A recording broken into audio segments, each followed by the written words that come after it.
rage quit, after rage quit, after rage quit. The higher you get in rank, the more anxious people get, scared of losing their precious rank, and they just start to leave. It happened to me more times than I could actually count. Literally, I'd win a few rounds and boom, someone's out. Hello and welcome back to my channel.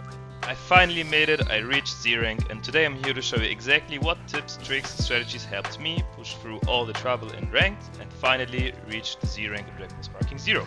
Whether you're just starting or you're already climbing the ranks, these tips may help you, or may not, make that final push to the top. So let's start with the basics, picking the right character. Now, I'll be honest with you, it's not so easy to get Z rank. And one of the most important factors for me was choosing one of the best characters with at least like 4 health bars. I know it might feel like you're taking the easy route, but here's the thing, when everyone else is using them, you've got to do it too. In essence, this levels the playing field. If your character has the same stats as your opponents, it's more about skill and strategy rather than just being at a disadvantage with less health. Having those 4 health bars gives you that extra survivability, and trust me, you'll need it to stay in the fights when your opponent is throwing all those fancy supers and ults and whatever onto you. I personally went with MUI Goku because he checks all the boxes for me. He has great rush chains, a solid 7 attack, and of course the extra health. But if the Goku version isn't your style, just make sure you go for a character with at least 4 health bars, like Vegito, Jiren, so practically all the broken characters. It's practically standard at this level. Next up, rush chains. This topic is crucial. What I have found works best is having the right order of moves in your combo. For me personally, gut punches and rolling hammers were the key factor.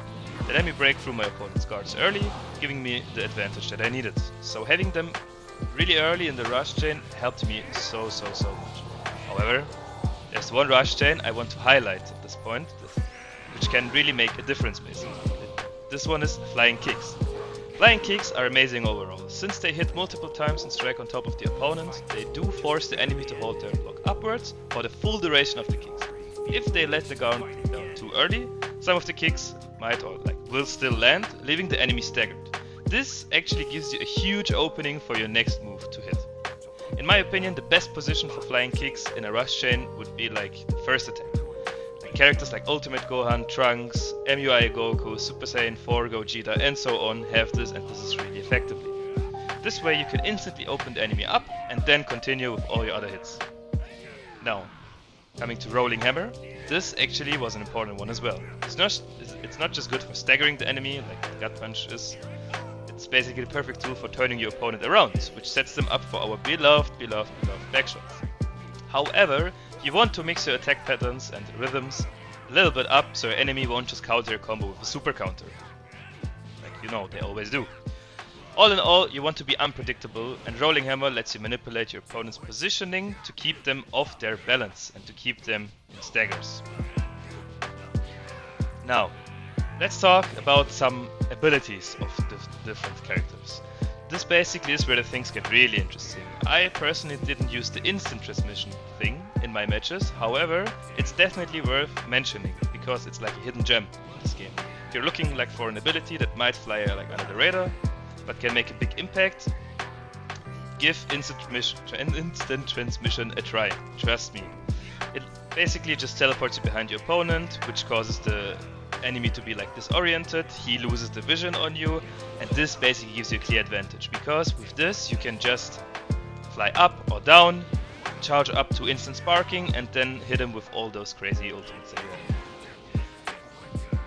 But even though I didn't use it myself, plenty of players swear by it, especially when you combine it with Wild Sense, like Hit has with his time skip and his Wild Sense. Speaking of Wild Sense or all the other variations that dodge and attack basically and put you behind the enemy, there's also I forgot the names, whatever. Yeah, no, I actually forgot it.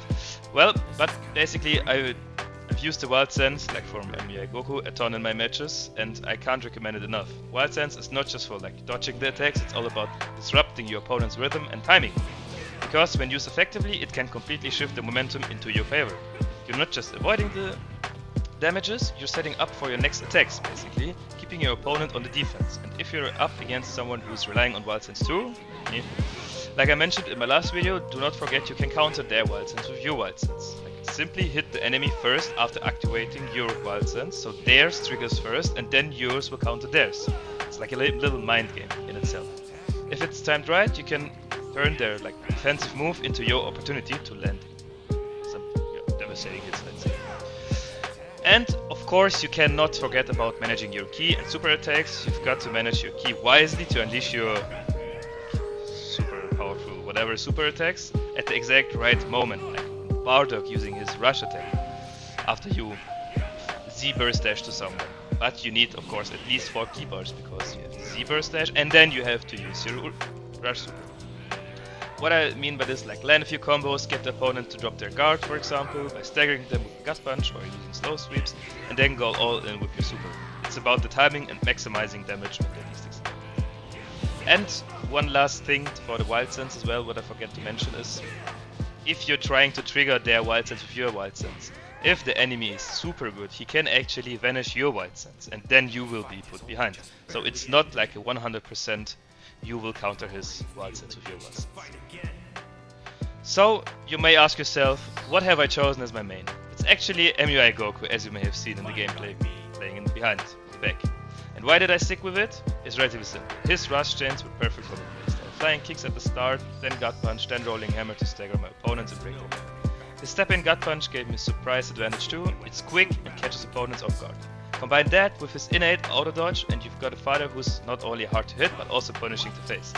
Let's be honest, those 4 health bars that I mentioned earlier made a huge difference in surviving some of those more brutal matches. If you're looking for a fighter who's versatile and has answers to most of the situations, MUI Goku might be your best shot. To wrap things up, getting to Z rank is all about character selection, mastering your rush chains and making the most out of your abilities. MUI Goku worked for me because he had everything I needed. But there are plenty of characters out there that can get you to Z rank too. It's all about finding the one that fits your playstyle. Are you more instant sparking spammer or not? Depending on the current meta. And hey, I know some of you might already know most of this, but I hope there's something new in there and helps you out. The grind to Z rank isn't that easy, but with the right character strategy and mindset, it's definitely possible. And with this, good luck, and I'll see you in the next one.